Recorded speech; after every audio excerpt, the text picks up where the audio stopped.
So we took a sleeper train yesterday from Da Nang to Nha Trang. It took us about 10 hours in total, so we thought we'd share the whole experience, give you our tips and tricks, and just let you know everything about it. So when you're travelling around Vietnam, it's probably the same in other countries like Thailand, but the three options of getting around are pretty much buses, trains and flights. Buses and trains usually take around the same amount of time, but buses tend to be a little bit cheaper, and then flights are obviously more expensive and a lot quicker. There are a lot of horror stories about buses though. A lot of horror stories about the sleeper trains too, but we have heard worse things about the buses, the sleeper buses. So yeah, we chose to take the sleeper train. We got it about 11:30 from Da Nang, and we got in about 9:30 the next morning.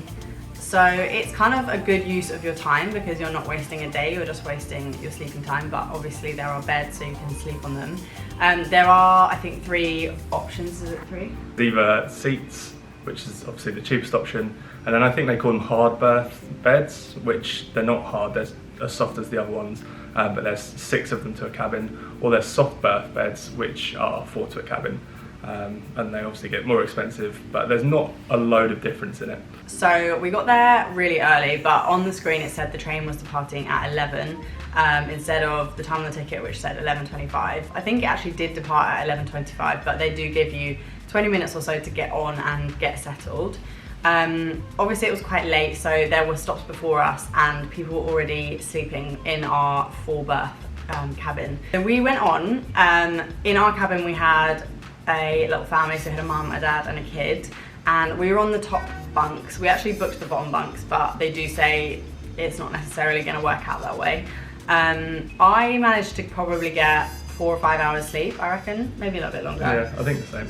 So you do get some decent sleep if you have like earphones and things like that, but we'll talk about our tips in a little bit. So you have the underbed storage and the shelf above. When we got on, all of the underbed storage was taken, and we had suitcases, which would definitely have been too heavy to get up to the shelf. So normally we had to kind of just leave them in the middle of the beds on the ground. Yeah, there's loads of space in the cabin, and there's also, the corridor is really narrow, so it is kind of, you can't pass someone on it, it's like a 1-person thing. But I think overall, it wasn't an awful experience. No, I'd do it again. I'd do it again, but not in a rush. But it definitely is a great way if you're on a budget to get from A to B, to not waste a whole day traveling and not spend loads of money. Okay, so our tips would be? Definitely book your tickets in advance. So we booked our tickets about a week or 2 before we actually got the train, and the train looked about half full, so tickets definitely do get booked up, so don't leave it to the last minute. Bring a t-shirt to use over your pillowcase. So when we were leaving, one of the train instructors came around, folded up the duvet and just sort of put the pillow in the duvet at the end, ready for the next person. So you don't get a clean duvet and pillowcase. So yeah, bring a t-shirt to put over the pillowcase, and then if you are extra worried about cleanliness, I would bring some kind of like sarong or thin towel to put underneath the duvet so that it's not directly on your skin. Also bring a hoodie for warmth. There is aircon which is at the top, so if you're on the top bunk you're probably going to have the aircon directly on you, and if you're someone that gets easily cold, bring an extra hoodie or jacket to sleep in. Make sure your electronic devices are charged. We did actually have a working plug, but that might not be the case, so make sure you download anything you want to watch because there isn't Wi-Fi on the trains, and make sure everything's charged. Bring plenty of water and snacks for the journey just in case you get hungry.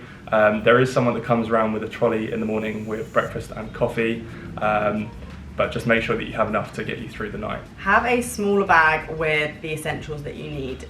So obviously if you're traveling like us, you have a big suitcase.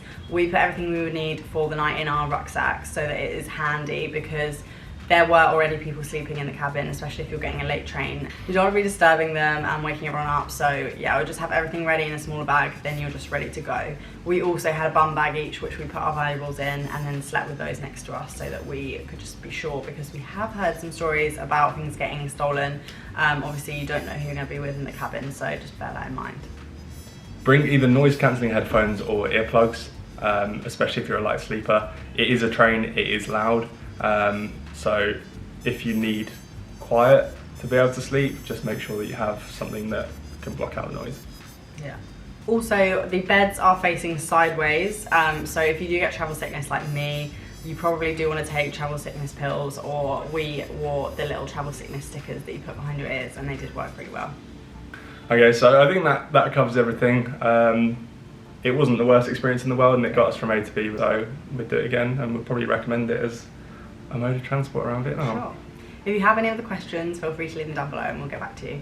And don't forget to subscribe, because we're still travelling for another 4 months, so if you want to watch any of our travel content, it will all be coming soon.